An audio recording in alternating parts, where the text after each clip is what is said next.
Before we got married, we had a discussion and we'd tell each other how many children do you want to have, and we'd say we'd have two children, we wait a bit and then we have a child and everything, and we had a plan and it was all rosy and everything was perfect. But then after we got married, the children didn't come when we wanted them to come. I know, life gets hard. Ay, ay, ay, ay, ay. But there is beauty in our scars. There are battles we must share. There are battles we must share. There are battles we must share. There are battles we must share. We must share.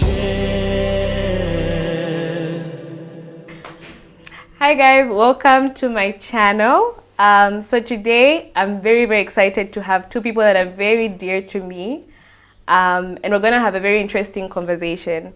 So I won't get into the details, it will unfold, but before we get into it, I'll just give them a chance to introduce themselves.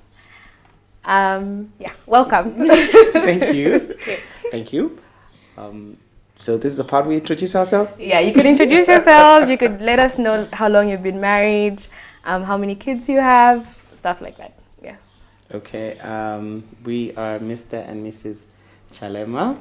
My name is Iso and my wife's name is Veronica. Yeah. We have been married for, when it comes to years, you need to let the ladies do the calculations so that you don't get Yeah. it wrong. Yeah, so For 11 years and some months. April, May, June, July, August, September, October. 7 months. 11 years, 7 months. Yes. Yeah. Okay. How many kids do you have? So we have 4 kids. Okay. Yes. 1 boy, 3 girls. 3 girls. All right. Yes. Okay. So as we get into the conversation, I'd like to ask, what word would you use to describe the season of your life right now, individually? You can think about it and just like a word that describes the season that you're in. I'd say the climb. Yeah. Nice. Would you like to give us like a bit of like insight on why A bit the of climb? insight on the climb. I think it's a season when, yes, we are all heading somewhere in life, and there comes a point in time when you feel that you need to move to another level, and you are actually making some progress. So, but then you are climbing. Like Yeah, it. Okay. one thing you should know about a climb, it's not easy. Yeah. Yeah, so you need determination, and I think you need to be focused. You also need commitment. Yeah, let me not say too much. All right. Okay. Mrs. C. It's very difficult to make me say one word to describe something. Okay, you can just Anyway. go with it. Yeah, let me just go with it. Maybe I can say unfolding. Because I know seasons are many and there are seasons within seasons. So that is why it's very difficult for you to pick only a word to describe a season. So I'm saying unfolding because from the past and where we are and where I think we should be going, I think we are kind of unfolding into what we ought to be, what God designed us to be, even as a family, as a couple, and also as our own selves. Like personally, we haven't gotten to where we ought to be, and we are now getting into the season where we're not okay, but getting there. Getting there, like unfolding. Okay. I like it. The climb and unfolding. Did you guys plan? It kind of sounds like they're kind of, All right. Okay, so we're here to talk about a specific season in your life, which you're gonna tell us more about.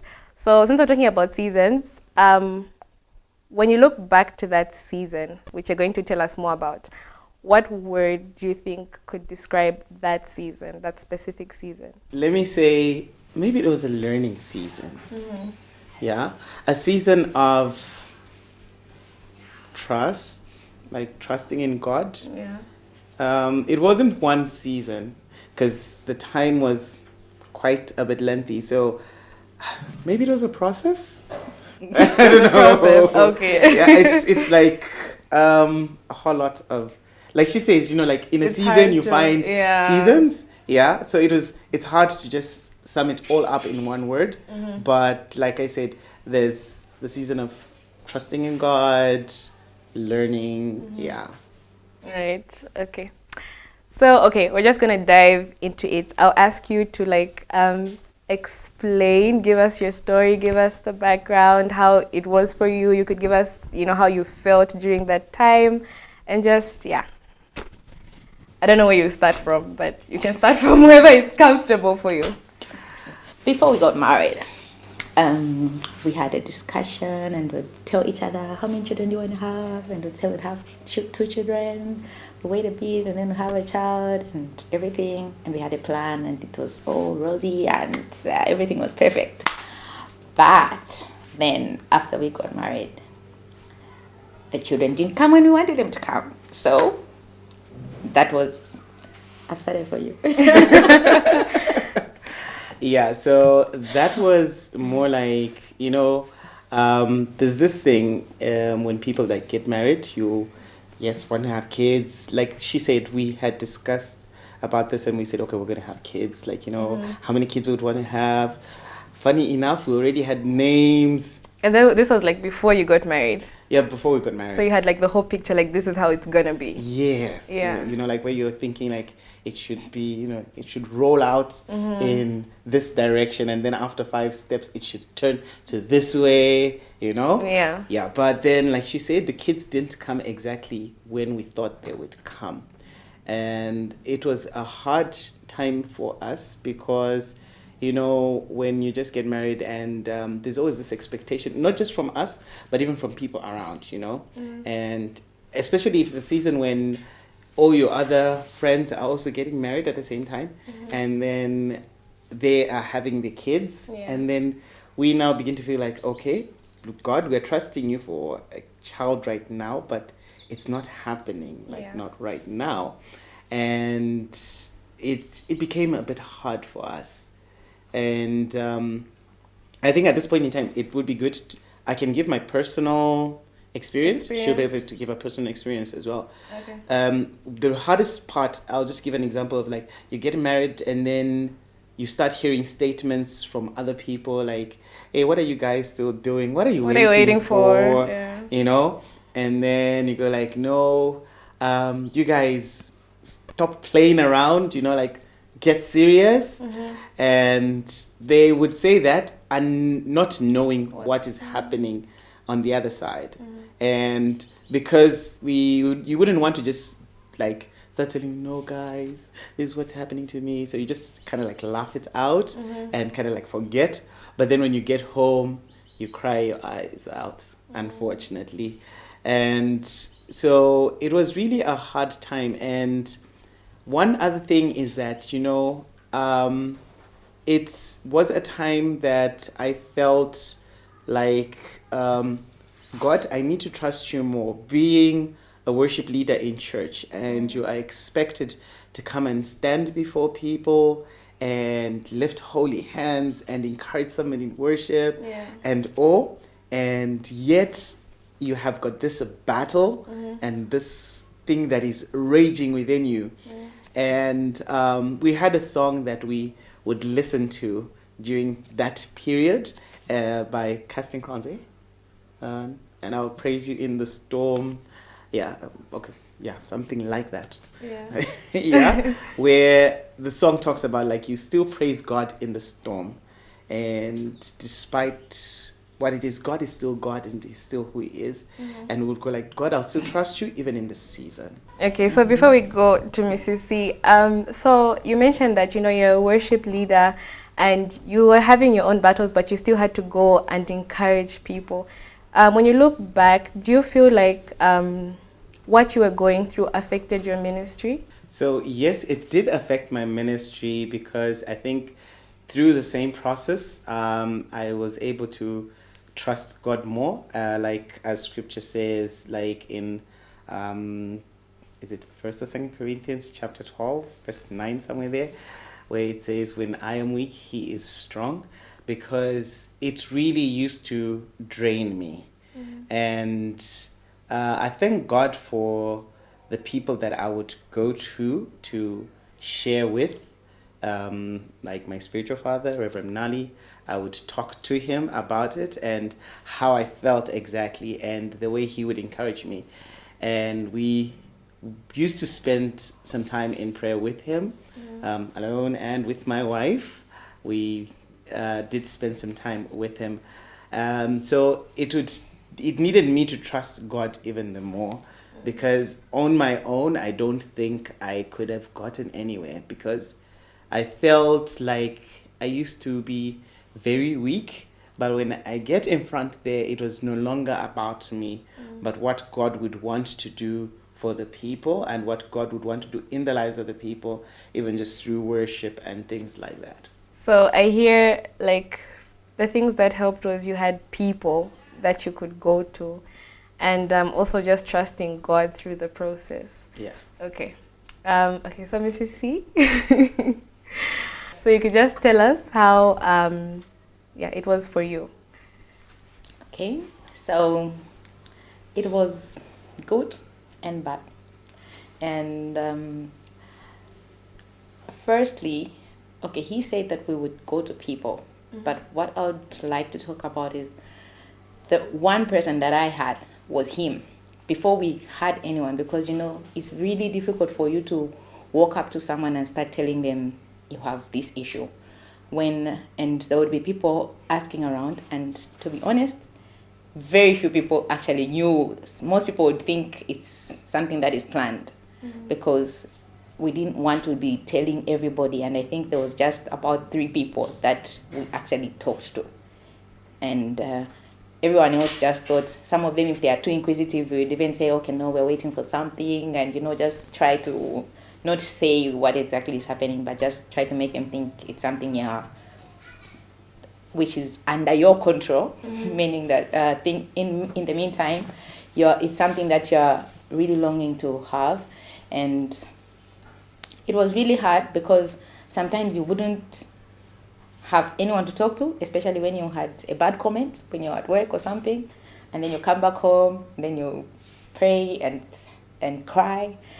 And like for me, I really thank God that during that time, it's a time that helped us to really grow closer to each other. Even in our prayer lives, it's a time that we really grew, because I know there would be times where we'd be so expectant and would pray, and there'll be times when you'll be disappointed and you'll be low, and it was like that. So there'll be moments where you're like looking, you have so much hope and you're praying and you have faith, and then sometimes it just dawns, this thing hasn't happened yet, and you just get disappointed again all over. But I really thank God that it's a time that we would spend time praying together, the 2 of us, even when we didn't have other people to pray with, but would wake up in the middle of the night, pray, encourage each other, and we were always hopeful that something. And even our family members, we never told most of our family members that, oh, there's this problem, what. And in this culture of ours where it's just like automatic, it's like nature, you just get married and children just start coming anyhow without you having to do anything about it, and they just come, it's just normal, and then they don't come, and then when you don't have them, you should walk up to some people and start telling them we have this problem, and they should start telling you, okay, try this and try that. We didn't want, or it wasn't, I don't know, we didn't walk up to anyone and start telling them, okay, this is what is happening, okay, the elders help us and all that. It was just a battle that we had. First of all, the 2 of us, it was our battle, and a few men of God, like he mentioned, Reverend Nali, that was someone that he's been like there throughout, like all the steps, like all the steps. From the before marriage, the marriage, and the after. He's been there, and he would really encourage us. He would tell us, and he would pray for us. He really assured us that he was always there praying for us. And encouraging us, and so it happened that the first 2 years there was nothing, not even nothing. Not even like, Yeah. And then in the second year, there was a child that was born. And we didn't see this child, but before we saw the child, we were called and we were given the honor of naming that child, and we named that child before we saw him, and we saw him when he was 6 months. And then when he was a year, he came to live with us, and that child became like, he was like the spoiled child because he was like the baby of the house. Yeah. So like, okay, those other ones are not coming. Okay, but there's this one now. So that's the child that was like a comfort to us and our safety net. Okay, maybe just to add, I think when he's our son now, but like when he came into our lives, he came in at a time when we were so desperate, like we needed a child in the house. We wanted a child in the house, and when he came, it's like all the love that we had was just lavished on him, and he taught us to be parents. Like, we took him through everything, every step. We saw his first steps, like his first words, like, every first, he was the one. And to us, it was a comfort, yeah? Like this safety net. Despite not us having our own child in the house, like our own biological child, he was a child that helped us learn to be parents before we became biological parents. Yeah. so right now we're in the third year. That's when we had an introduction of a child. Okay. And then are you able to take us through the next 2 years?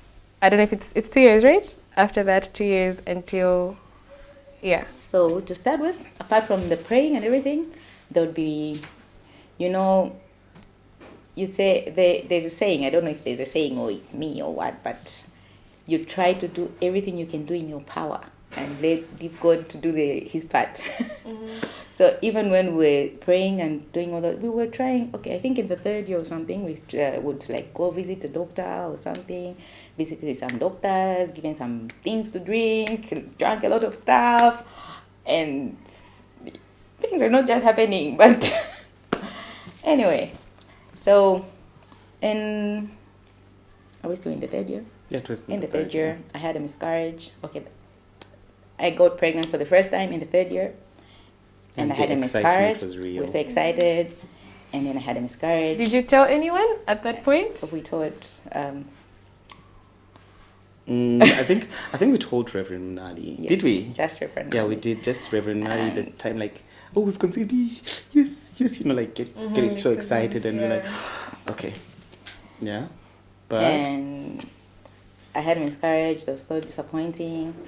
And then the miscarriage was like in the 8th week, 9th week, somewhere there. Yes. Yeah. And then in that same year, I got pregnant again, and then I had a ruptured ectopic pregnancy, and I had to have an operation. And yeah, I think it was something that was really, maybe I could talk about that.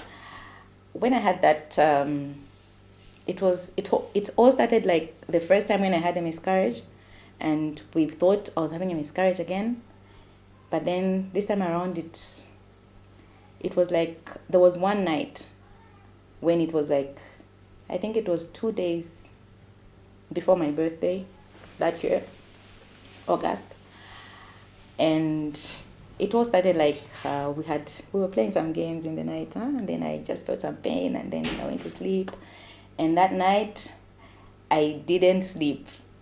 I was in so much pain. I didn't sleep. Oh, we didn't sleep. We didn't sleep.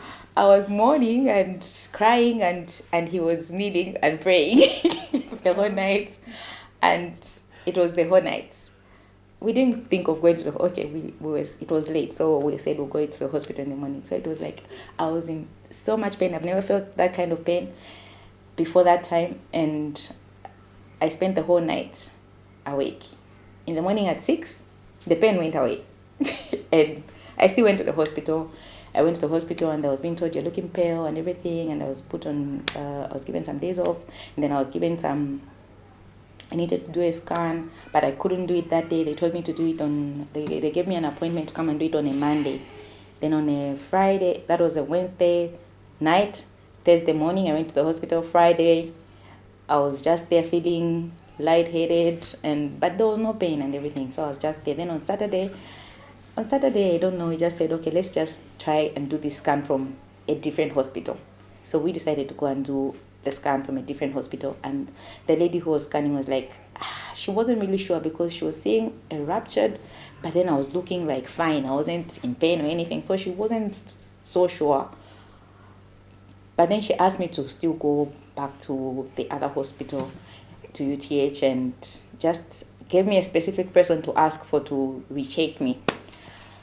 Then that was Saturday. Sunday, we went to church. We're there busy ministering. After singing, the pain came back. I went in the car and slept in there until the service was over.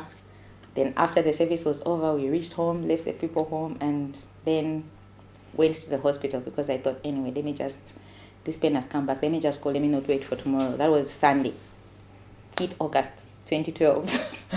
We went to the hospital, the two of us, and when we saw the doctor just looked at the report and said, we're not going to start looking for any other report. We're going to take you to theater right now. And it was so overwhelming for me, and I just started crying, and he was outside, he was asking me what's wrong, and I was just like, I couldn't say anything. I just started crying, and they took me to theater just then, and he just saw me being wheeled into the theater, and I was back, and I was so worried because now I had one of my tubes ruptured, and then I was so worried if I was ever going to have a child after that.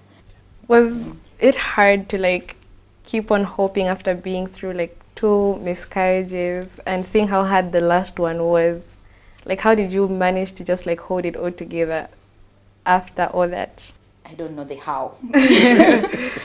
All I know is that we just made it, because I think one thing I really think helped us is because we were always together, and everything that we went through, it was us going through it together, and we were looking to God together, and I think it was much easier because there was no one pointing fingers at anyone else or blaming anyone, but we were being supportive. He was being supportive. So you walked through it together. Like, yeah. Yeah. Yes. That's really beautiful. Okay, so now we're on year 3. So in year 3, I think year 4. That was year 4. Yeah, year 4. We were invited to go to a conference in South Africa, in Cape Town, and we were like excited, like, okay, this is going to be like a breather for us, like, just go somewhere else.